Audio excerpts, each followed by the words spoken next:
gente, bienvenidos a un nuevo capítulo de Patricia lo explica. Hoy hablaremos acerca de la globalización. En vista de que aparentemente estamos en un evento cercano a la desglobalización, ¿qué es en sí la globalización? ¿Cuáles fueron las fases, la historia de la misma? Quédate a descubrirlo.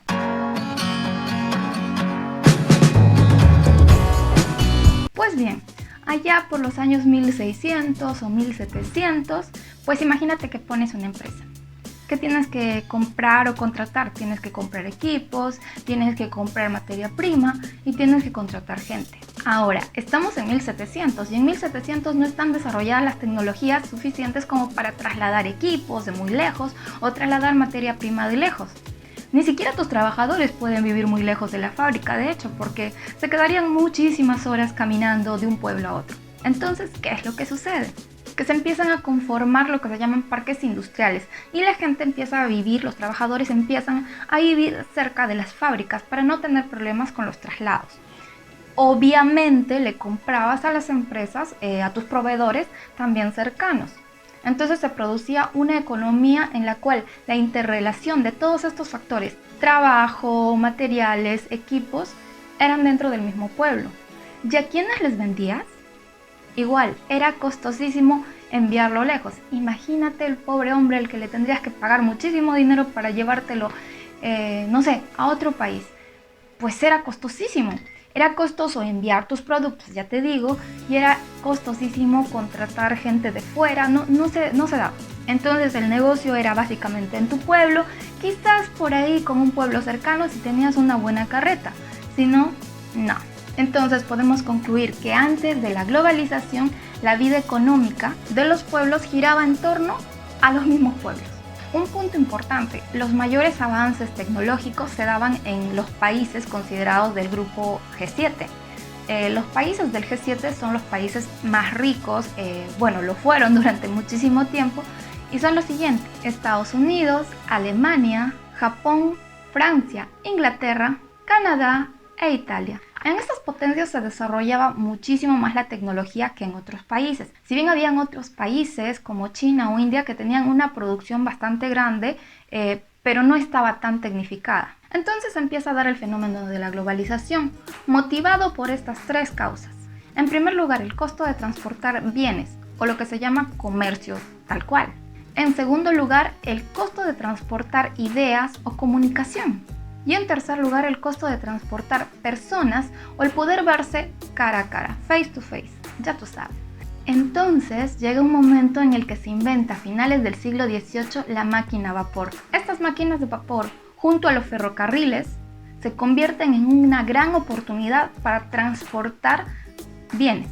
Esto se da, ojo, a principios del siglo XIX. Es en ese momento en el que se hizo posible el comercio internacional. Principalmente estos países del grupo G7 pues producían los productos, en sus países y los exportaban a todo el mundo. Para ponerte un ejemplo, en Estados Unidos podías producir, pues calzado y lo podías exportar a cualquier país que se te ocurriera. Entonces date cuenta del gran avance que significa para las empresas esto. Se acaba de separar la producción, la fabricación del comercio. Ya no están ubicados en el mismo lugar, ahora se encuentran geográficamente lejos. Y esta viene a ser la primera fase de la globalización, es decir, la globalización del comercio. Como consecuencia, el grupo G7 que te he dicho, de los países más poderosos, más ricos del planeta, pues pasaron de conformar juntos 1/5 del PBI mundial a 2/3 del mismo. Porque imagínate, ya no satisfacían las necesidades solo de sus pueblos, solo de sus países. No. Ahora satisfacían la necesidad del mundo entero. Pero ahora viene la segunda fase de la globalización. Y un punto muy importante a tener en cuenta. En ese entonces ya se había separado lo que es la industria del consumo. El consumo se daba en lugares distantes y la producción en un lugar. Pero esta producción seguía siendo de muy alto costo, porque los salarios de estos países ricos, de los G7, pues eran muchísimo más altos que los salarios, por ejemplo, en un país como la India o en un país como México en comparación contra Estados Unidos. Allí había una oportunidad para aprovechar el costo de mano de obra barata de otros países frente al costo de mano de obra del país que producía. Te doy un ejemplo. Si tú tuvieras una empresa, ¿ok? Y les vas a pagar a todos tus trabajadores el salario mínimo del país en el que estés. Y en el país en el que estás, el salario mínimo, vamos a ponerle por mes, es de $800.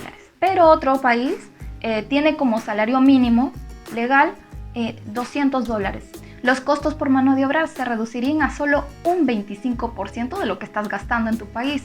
Esa es una oportunidad de ahorro en costos increíble y definitivamente estos países no querían perderse la oportunidad de aprovechar eso. Ojo, y los países receptores tampoco, porque para ellos representaba un montón de empleo para mucha gente con esos salarios más bajos y por lo tanto estaban súper predispuestos a apoyar a que estas empresas llegaran a estos países. Pero teníamos el problema de que transportar las ideas, la comunicación era muy, pero muy expensive, muy costoso. Entonces trasladar la producción a otro país representaba un problema porque la supervisión se hacía complicada por el problema de no poder dar las indicaciones de forma adecuada. Era ineficiente utilizar el correo tradicional, ese antiguo que ya no usamos, o utilizar en el mejor de los casos fax o teléfono. Es aquí donde entra la revolución de las tecnologías de la comunicación, pues permiten combinar el know-how del G7 con los salarios bajos de los países emergentes, obteniendo de esta forma alta tecnología y bajos costos en salarios. Es decir, la globalización de la producción. Como mover personas resultaba muy costoso al inicio, pues muchos países industrializados buscaban países que estuvieran cerca a ellos, en los que pudieran tener el control y la supervisión requerida y los salarios fueran bastante bajos. Un ejemplo claro de esto es Estados Unidos frente a México. México tiene un salario básico mucho menor que el que tiene Estados Unidos y México se llenó de empresas estadounidenses en la que se hacía la producción de estos productos. Cabe señalar que algunos países se especializaron tanto en algún tipo de producción, como por ejemplo la India, que los países del grupo G7 los contrataban y fabricaban ahí sin necesitar tanta supervisión. Eran autosuficientes. Ahora tenemos entonces un escenario en el que la producción se encuentra distribuida entre los países emergentes, el famoso I6. Y fíjate lo que pasa con China, que a partir de 1990, en solo 2 décadas, una sexta parte de la producción mundial se trasladó desde fuera de China a China mismo. Y con el paso del tiempo, ¿qué hicieron estas economías? Copiar la alta tecnología que ya había llegado, la producción que ya la conocían y desarrollar ellos mismos sus propios productos con sus propias marcas.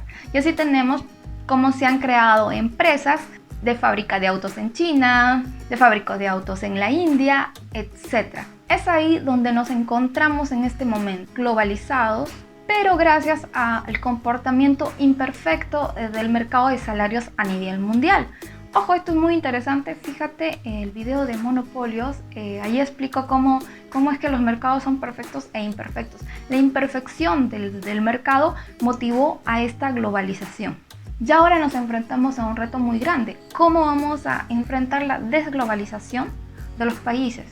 ¿Estaremos preparados para ello? Te lo dejo. Bueno gente, ahora entramos al petit comité. Quiero pedir disculpas a los suscriptores porque no abrí mi Instagram de forma correcta, porque no lo conozco. Es muy complicado utilizar el Instagram, sobre todo si no eres como yo, una persona que normalmente se tome fotos y sea... yo no me tomo selfies. Voy a tratar de darle vida al Instagram, así es que sígueme por ahí. Y por otro lado, mil gracias a todos los suscriptores. No puedo creer que ya somos 2000. O sea, estoy súper emocionada, feliz con ustedes. Y nada, yo sigo recibiendo bien las sugerencias de temas. Hay algunos que no los puedo tocar porque sobrepasan lo que es mi conocimiento. O están muy pegados al tema legal y creo que hay personas más preparadas para ello. Pero nada, este canal pues va a seguir de lo que yo quiera hablar, así tenga pocas visitas un video como este que trata de la globalización, que no es un tema pues candente o que no esté muy llamativo a simple vista, ¿no? Este canal es para gente que quiere culturizarse, aprender un poco, debatir conmigo, incluso decirme, no, Patricia, esto no está bien.